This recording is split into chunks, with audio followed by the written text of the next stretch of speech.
నమస్కారం N9 news కి స్వాగతం. హెడ్లైన్స్ చూద్దాం.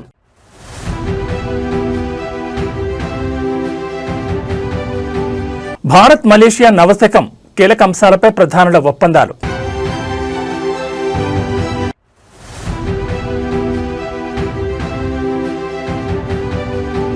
ఫోరెన్సిక్ ల్యాబ్ అగ్ని ప్రమాదంలో కీలక ఫైల్స్ దగ్ధం. ఎఫ్ఐఆర్ కాపీలో సంచలన విషయాలు.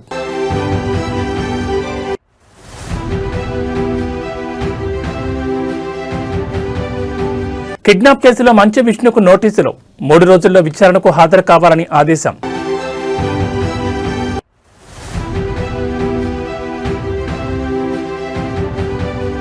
నేటి నుంచి శ్రీశైలంలో మహాశివరాత్రి బ్రహ్మోత్సవాలు. భక్తుల రద్దీని దృష్టిలో పెట్టుకుని ప్రత్యేక ఏర్పాట్లు.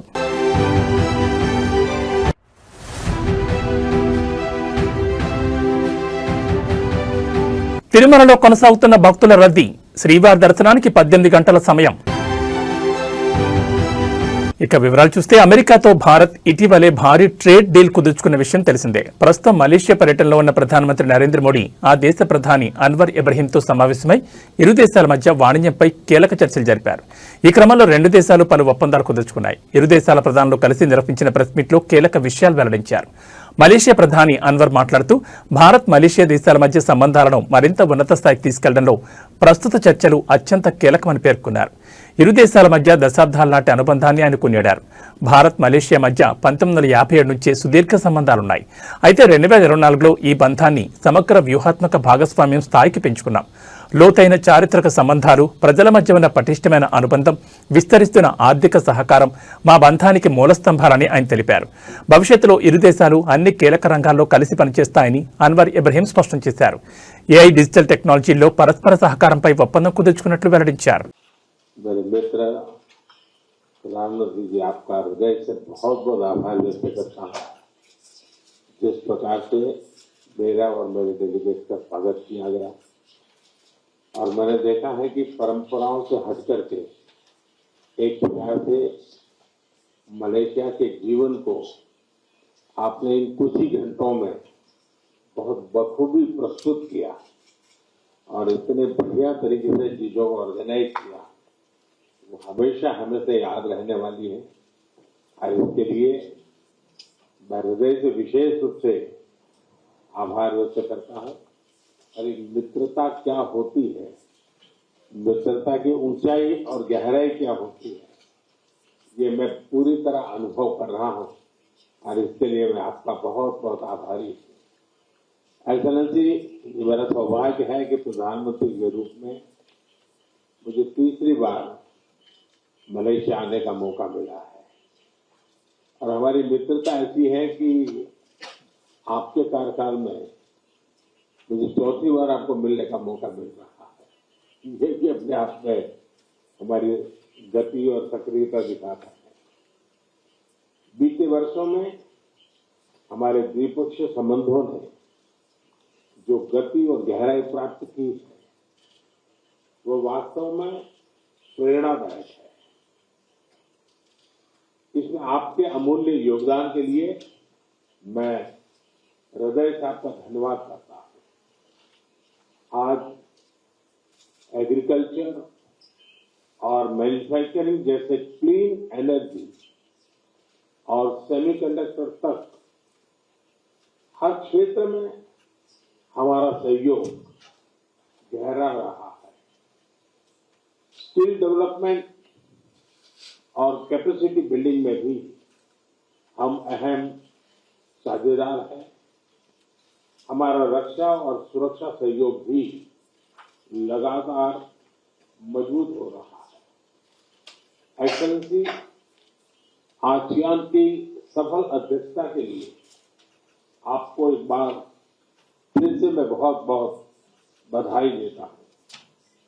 हमें विश्वास है कि मलेशिया के सहयोग से आसियान के साथ हमारे संबंध और अधिक गहरे होंगे और अधिक विस्तार होगा। एक्सेलेंसी, हमारे संबंधों की असली ताकत पीपल टू पीपल टाइज है। भारतीय मूल के लगभग 30 लाख मलेशियाई नागरिक हमारे देशों के बीच लिविंग ब्रिज है। कल आपके साथ मुझे डायस्पोरा से मिलने का भी अवसर मिला है। ये बहुत विशेष अनुभव था और मैंने देखा कि डायस्पोरा के लोगों का आपके प्रति जो व्यक्तिगत सम्मान है, आपके प्रति जो प्रेम है, वो कल दिख रहा था, मैं फील कर रहा था, बड़ा गर्व हो रहा था मुझे। आतंकवाद के खिलाफ हमारी लड़ाई में मित्र देशों का साथ बहुत मायने रखता है। एक तरह से एक्सेलेंसी, हमारा दृढ़ विश्वास है कि भारत और मलेशिया की समृद्धि एक दूसरे से जुड़ी हुई है। वैश्विक अस्थिरता के इस वातावरण में भारत और मलेशिया दो मैरीटाइम नेबर उसको अपने संबंधों की पूरी क्षमता का उपयोग करना जरूरी है। मेरी आज की यात्रा का मूल संदेश एकदम स्पष्ट है कि भारत मलेशिया के साथ मिलकर हमारे संबंधों को नए स्तर पर ले जाना चाहता है और सहयोग के हर क्षेत्र में विस्तार और प्रगाढ़ता लाना चाहता है। एक बार फिर मेरा और मेरे डेलीगेशन का इतना जानदार शानदार स्वागत करने के लिए मैं आपका और आपकी पूरी टीम का हृदय से बहुत बहुत आभार व्यक्त करता हूं। తెలంగాణ ఫోరెన్సిక్ సైన్స్ ల్యాబ్లో నిన్న జరిగిన అగ్ని ప్రమాదంలో సంచలన విషయాలు వెలుగులోకి వస్తున్నాయి. ఈ ఘటనపై ఎఫ్ఎస్ఎల్ ఇన్స్పెక్టర్ శ్రీనివాస్ చేసిన ఫిర్యాదుపై దర్యాప్తు కొనసాగుతోంది. అయితే ఈ ఫిర్యాదుకు సంబంధించిన ఎఫ్ఐఆర్ కాపీలో కీలక విషయాలు పేర్కొన్నారు. 5 గదుల్లోని ఫైల్స్ కాలిపోయినట్లు శ్రీనివాస్ ఫిర్యాదు చేశారు. కంప్యూటర్ ఫోరెన్సిక్ ల్యాబ్, ప్రాపర్టీ రూమ్తో పాటు case verification chamber, analysis chamber కాలిపోయాయని, సర్వర్ రూమ్లో ఫైళ్లు దగ్ధమయ్యాయని పేర్కొన్నారు. నిన్న ఉదయం సుమారు 10 గంటల 8 నిమిషాల సమయంలో తాను కార్యాలయానికి వెళ్తున్న సమయంలో కంప్యూటర్ ఫోరెన్సిక్ ల్యాబ్లో పనిచేస్తున్న క్లాస్ 4 ఉద్యోగి సాయికృష్ణ నుంచి ఫోన్ కాల్ వచ్చిందని, కంప్యూటర్ ఫోరెన్సిక్ ల్యాబ్కు ఆనుకుని ఉన్న ప్రాపర్టీ రూమ్లో మంటలు అంటుకుని అవి ఇతర గదులకు కూడా వ్యాపిస్తున్నాయని తనకు సమాచారం ఇచ్చారని ఫిర్యాదులో పేర్కొన్నారు. ఈ సమాచారం అందుకున్న వెంటనే తాను ఫైర్ డిపార్ట్మెంట్కు సమాచారం ఇవ్వాలని సూచించారని పేర్కొన్నారు. అలాగే కార్యాలయంలో ఉండే అవకాశం ఉన్న ఇతర సిబ్బందిని కూడా సంప్రదించి సంఘటనా స్థలానికి వచ్చి పరిస్థితిని అదుపులోకి తీసుకురావాలని కోరానని, అనంతరం తాను కూడా స్వయంగా కార్యాలయానికి బయలుదేరి 10 గంటల 25 నిమిషాలకు అక్కడ చేరుకున్నానని తెలిపారు. అప్పటికే కొంతమంది సిబ్బంది మొదటి అంతస్తులో ఉన్న అగ్నిమాపక పరికరాల సహాయంతో మంటలను అదుపులోకి తీసుకురావడానికి ప్రయత్నించారు. 10:30 గంటలకు అగ్నిమాపక సిబ్బంది ఘటనా స్థలానికి చేరుకుని మధ్యాహ్నం సుమారు 1:30 గంటలకు మంటలు పొగ పూర్తిగా అదుపులోకి వచ్చాయని తెలిపారు. పరిస్థితి పూర్తిగా అదుపులోకి వచ్చాక joint director K Ravikumar Goud, assistant director K Gnaneswararao, incharge scientific officer K అంజనతో కలిసి మొదటి అంతస్తును పరిశీలించామని, అక్కడ కంప్యూటర్ ఫోరెన్సిక్ ల్యాబ్, దాని property room, case verification chamber, analysis chamber, server room నష్టం చెందినట్లు గుర్తించామన్నారు.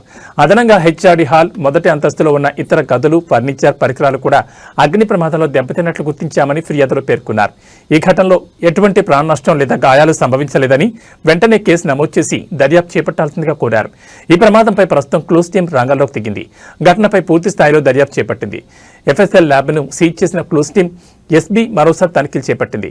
అగ్ని ప్రమాద సమయంలో అక్కడ ఎవరైనా ఉన్నారా అని ఆరా తీస్తున్నారు. ఎఫ్ఎస్ఎల్ కార్యాలయంలోని సీసీ కెమెరాల ఫుటేజ్ను పరిశీలిస్తున్నారు. మరి కాసేపట్లో ఎఫ్ఎస్ఎల్ డైరెక్టర్ శిఖా గోయల్ ఘటనా స్థలానికి చేరుకోనున్నారు. ఈ ప్రమాదంపై సోషల్ మీడియాలో రకరకాల ప్రచారం జరుగుతున్న నేపథ్యంలో ఆమె కీలక ప్రకటన చేయనున్నారు.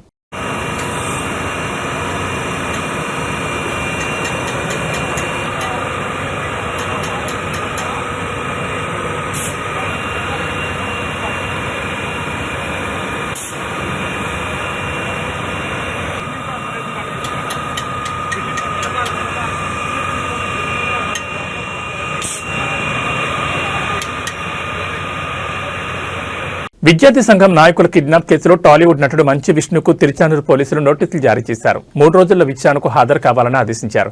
కాగా మంచు విష్ణు ఇప్పటికే ఫిక్స్ చేసుకున్న షూటింగ్ షెడ్యూల్ కారణంగా 15వ తేదీ తర్వాత విచారణకు వస్తానని చెప్పారు. ఇప్పటికే పీఆర్ఓ సతీష్ సహా మరో 13 మందిని పోలీసులు అరెస్ట్ చేశారు. అయితే మోహన్ బాబుకి ఇంకా నోటీసులు అందలేదని సమాచారం. ఇదిలా ఉంటే తిరుపతిలోని మోహన్ బాబు యూనివర్సిటీలో అధిక ఫీజులు వసూలు చేస్తున్నారని నిరసన తెలిపేందుకు వెళ్లిన ఎస్ఎఫ్ఐ నాయకులను అరెస్ట్ చేశారనే ఆరోపణలు వస్తున్నాయి. ఈ నేపథ్యంలో బాధితులు ఇచ్చిన ఫిర్యాదు మేరకు పోలీసులు కేసు నమోదు చేసుకుని విచారణ జరుపుతున్నారు. కిడ్నాప్ కేసులో ఎఫ్ఐఆర్ పీఆర్ఓ సతీష్ పేరు A1గా, మంచి విష్ణు పేరు A2గా చేర్చారు. అంతేకాకుండా మోహన్ బాబు పేరును A3గా చేర్చారు. బాధితుల ఫిర్యాదు మేరకు యాజమాన్యం ప్రోద్బలంతోనే కిడ్నాప్ జరిగినట్లు పోలీసులు అనుమానిస్తున్నారు. ఇప్పటికే తనపై నమోదైన ఎఫ్ఐఆర్ రద్దు చేయాలని మోహన్ బాబు ఏపీ హైకోర్టులో క్వాష్ పిటిషన్ దాఖలు చేశారు.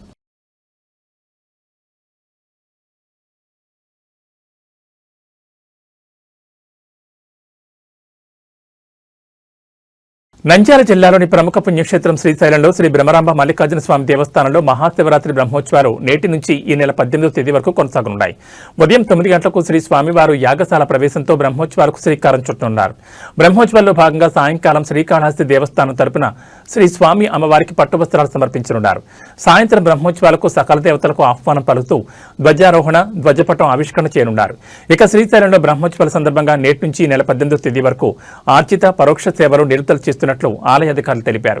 వీఐపీలు, సాధారణ భక్తులందరికీ శ్రీ స్వామివారి అలంకరణ దర్శనంతో పాటు జ్యోతిర్ముడి కలిగిన శివస్వాములకు మాత్రమే 12వ తేదీ వరకు నిర్ణీత సమయంలో స్పర్శ దర్శనానికి అనుమతిస్తున్నట్లు ప్రకటించారు.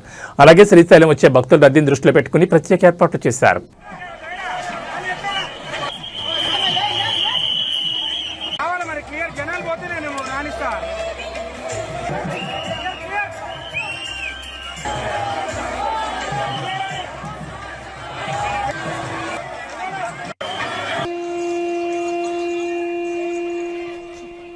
రథోత్సవాన్ని వీక్షించడంతో సర్వపాపాలు, కష్టాలు తొలగి ఆయురారోగ్య ఐశ్వర్యాలు ప్రాప్తిస్తాయని భక్తుల నమ్మకం. రథోత్సవాన్ని వీక్షించేందుకు 2 రోజులుగా వివిధ రాష్ట్రాల నుంచి వచ్చిన భక్తులు సుమారు 2 లక్షల మంది వరకు తరలివచ్చారు. మహాశివరాత్రి బ్రహ్మోత్సవాల్లో భాగంగా స్వామి అమ్మవార్లకు ఆలయ పుష్కరిణిలో తెప్పోత్సవాన్ని నయనానందకరంగా జరిపించారు.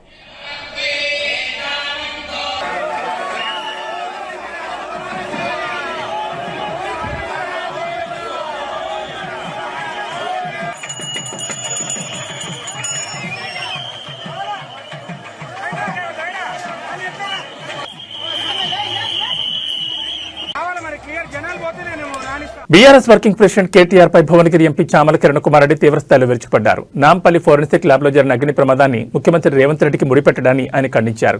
ఈ ప్రమాదం వెనుక కేటీఆర్ హస్తం ఉందేమోనని అనుమానం వ్యక్తం చేశారు. గతంలో ఎస్ఐబీ ఆఫీసులో ఫైల్స్ ధ్వంసం చేసిన చరిత్రను గుర్తు చేశారు.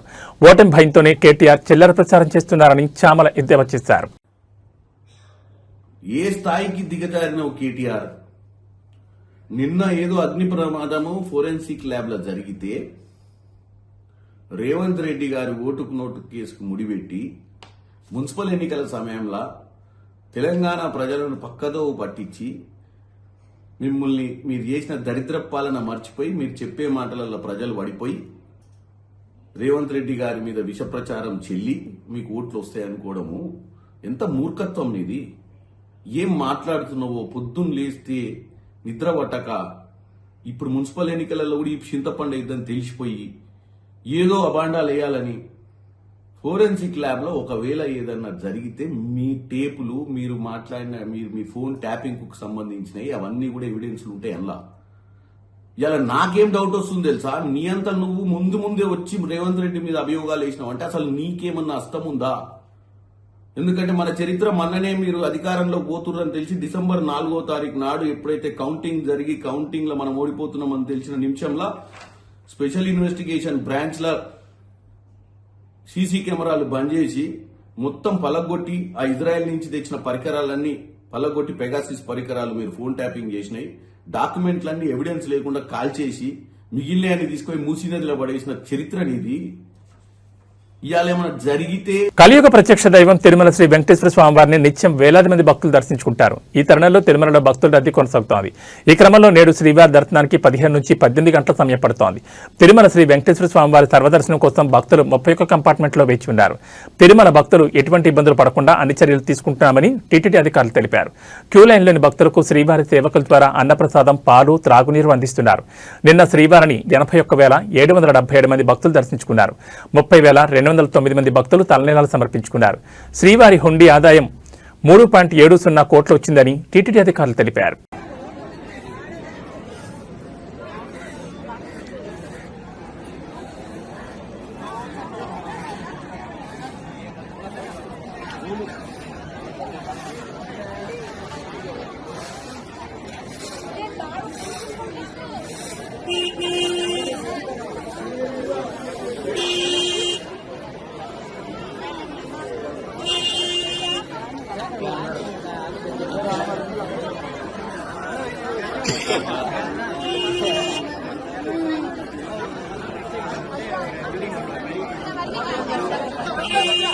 కాకినాడ జిల్లా జగ్గంపేట మండలం ఎర్రిపాకలో తిరుమల తిరుపతి దేవస్థానం ఆధ్వర్యంలో శ్రీ వెంకటేశ్వర స్వామివారి కళ్యాణాన్ని అంగరంగ వైభవంగా నిర్వహించారు.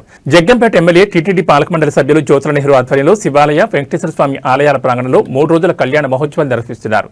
తొలి రోజు శ్రీనివాస కళ్యాణాన్ని టీటీడీ పురోహితులు జరిపించారు. స్వామివార్లకు టీడీపీ కాకినాడ జిల్లా అధ్యక్షులు జ్యోతుల నవీన్ పట్టువస్త్రాలు అందించారు. ఈ కార్యక్రమంలో తిరుమల తిరుపతి దేవస్థానం చైర్మన్ బీఆర్ నాయుడు, కాకినాడ జిల్లా collector Shanmohan Sagili, SP Bindu Madhav, TTD పాలక మండలి సభ్యులు తదితర ప్రముఖులు పాల్గొని కళ్యాణాన్ని తిలకించారు.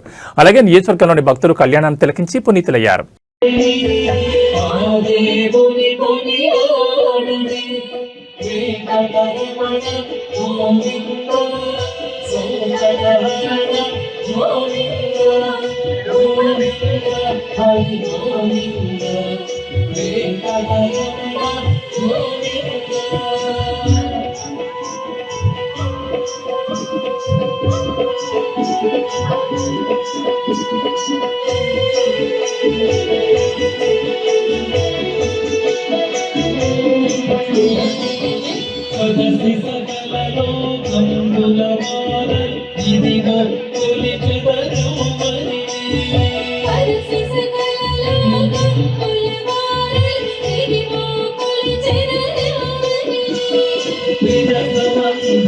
కోరిక నెరవేరాలని అందుకు ఈ ప్రాంగణానికి వచ్చినటువంటి భక్తులే కాకుండా పెద్దలే కాకుండా అందరూ సహాయ సహకారాలు కూడా అందించాలి అని చెప్పి నేను భావిస్తున్నాను.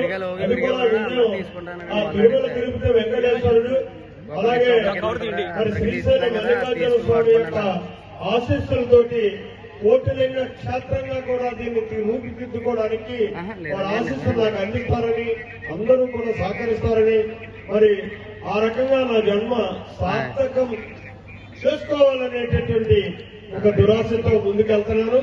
దాన్ని ఖచ్చితంగా మరి ఆ స్వామివారు నెరవేరుస్తారని ఆశిస్తూ ఏదైతే ఈరోజు టీటీడీ బోర్డు వారు తన హక్కులు చేర్చుకున్నారో మా శివకేశ్వరుల ప్రాంగణాన్ని దాన్ని గౌరవ టీటీడీ బోర్డు చైర్మన్ గారి చేతుల మీదుగా ఇప్పుడు నాకు ఆ పత్రాలను అందివలసిందిగా కూడా వినయపూర్వకంగా నేనే వేడుకుంటున్నాను.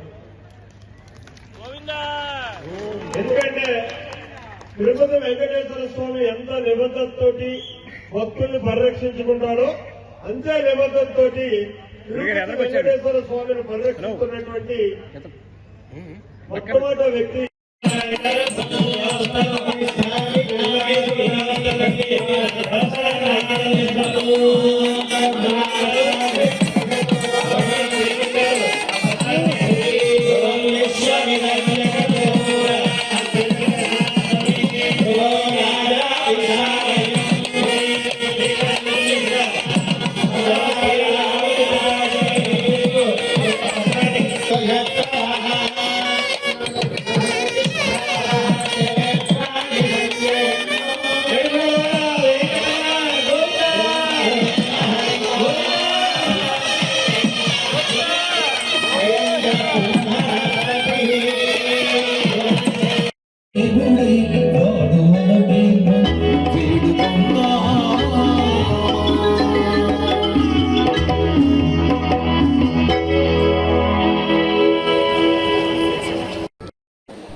దారిలో లేకుండా గురుగారు రోజుగా భావిస్తున్నాను.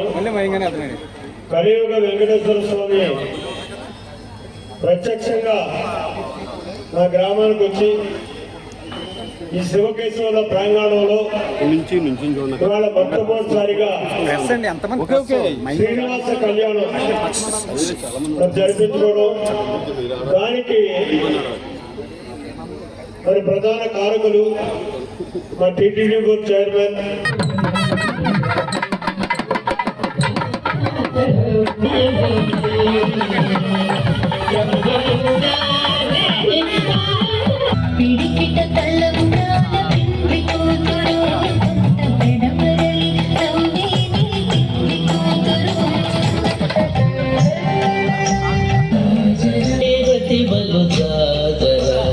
చల్లన పుప్పొడి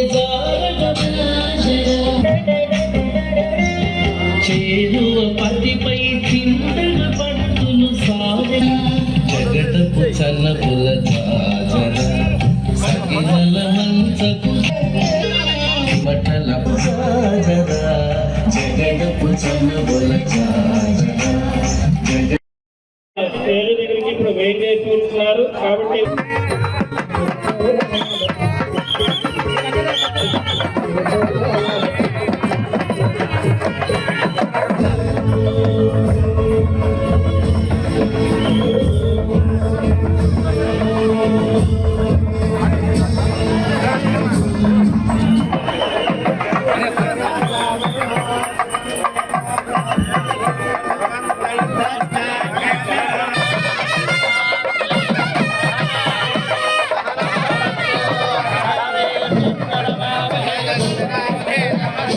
చిత్తూరు జిల్లాలో ఏనుగులు గత కొంతకాలంగా అడవిని దాటి జనాభాస్థల్లోకి రావడం పెరిగిపోయింది. తాజాగా ఇవాళ తెల్లవారుజామున చిత్తూరు నగరవాసులను గజరాజులు గజగజలాడించాయి.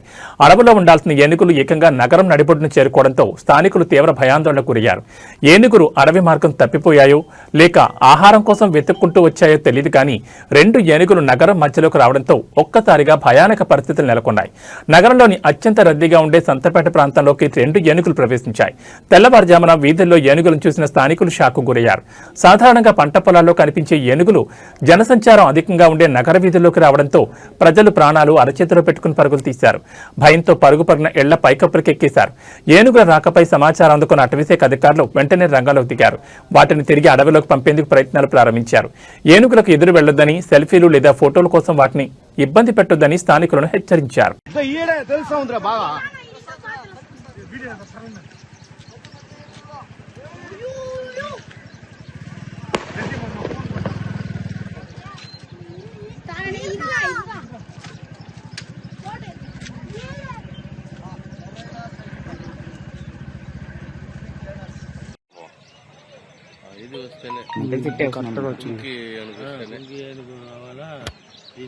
అంటే మీకు వెహికల్ ఆడ వరకు వచ్చే వెళ్ళిపోవాలి, ఫారెస్ట్ సైడ్ తీసుకెళ్ళిపోవాలి.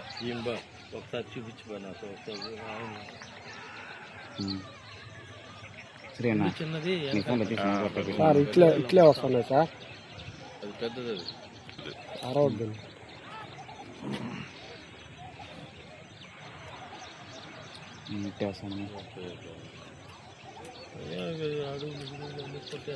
నీళ్ళలో బాగా ఈత ఆడతారు. తిరుపతి జిల్లా పుత్తూరులో తీవ్ర విషాదం చోటు చేసుకుంది. ఆర్థిక సమస్యలు, కుటుంబ కలహాలతో మనస్తాపం చెందిన ఓ తల్లి తన 2 కన్నబిడ్డలకు ఉరివేసి ఆపై తాను ఆత్మహత్య చేసుకుంది.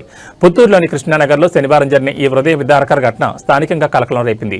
ఆత్మహత్యకు ముందు ఆ తల్లి రాసిన సూసైడ్ నోట్ ఆమె పడిన మానసిక వేదనను కళ్లకడుతోంది. పద్మ అనే మహిళ తన కుమార్తెలు తేజశ్రీ, లాస్యలను చంపి అనంతరం తాను బలవన్మరణానికి పాల్పడింది. నిన్న సాయంత్రం భర్త శివశంకర్ ఇంటికి వచ్చి చూడగా ఈ దారుణం వెలుగులోకి వచ్చింది. పద్మ, శివశంకర్ డిగ్రీ చదివే రోజుల నుంచి ప్రేమించుకుని 2019లో పెద్దలు నిద్రించి వివాహం చేసుకున్నారు. అయితే పెళ్లైన తర్వాత కూడా శివశంకర్ ఏ పని చేయకుండా బాధ్యతారహిత్యంగా ఉండడంతో కుటుంబంలో ఆర్థిక కష్టాలు మొదలయ్యాయి. పిల్లల స్కూల్ ఫీజులు, ఇంటి ఖర్చులు, డ్వాక్రా సంఘంలో తీసుకున్న అప్పు చెల్లించలేక పద్మ తీవ్రంగా మదనపడినట్టు తెలుస్తోంది. ఈ విషయమై శనివారం భర్తకు ఫోన్ చేయగా డబ్బులు సర్దుబాటు కాలేదని చెప్పడంతో ఆమె తీవ్ర మనస్తాపానికి గురైంది. ఇదే క్రమంలో ఈ కఠిన నిర్ణయం తీసుకున్నట్లు పోలీసులు భావిస్తున్నారు. ఘటనా స్థలంలో లభించిన సూసైడ్ నోట్లో పద్మ తన ఆవేదన తెలియజేసింది. తల్లిదండ్రులను కాదని పెళ్లి చేసుకున్న ప్రతి అమ్మాయికి నా జీవితం ఓ గుణపాఠం. ఓ అమ్మాయి ఏ లక్షణాలైతే తన భర్తకు ఉండకూడదని అనుకుంటుందో అలాంటి లక్షణాలన్నీ నా భర్తలో ఉన్నాయి.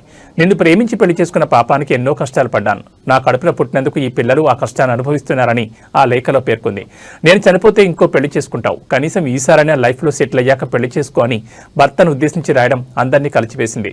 స్థానికుల సమాచారంతో ఘటనా స్థలాన్ని చేరుకున్న పోలీసులు మృతదేహాలను పోస్టుమార్టం నిమిత్తం ఆసుపత్రికి తరలించారు.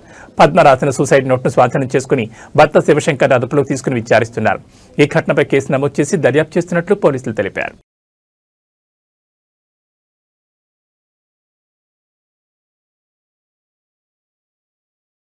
ఏబీ బులెటిన్ విశేషాలు. నమస్కారం.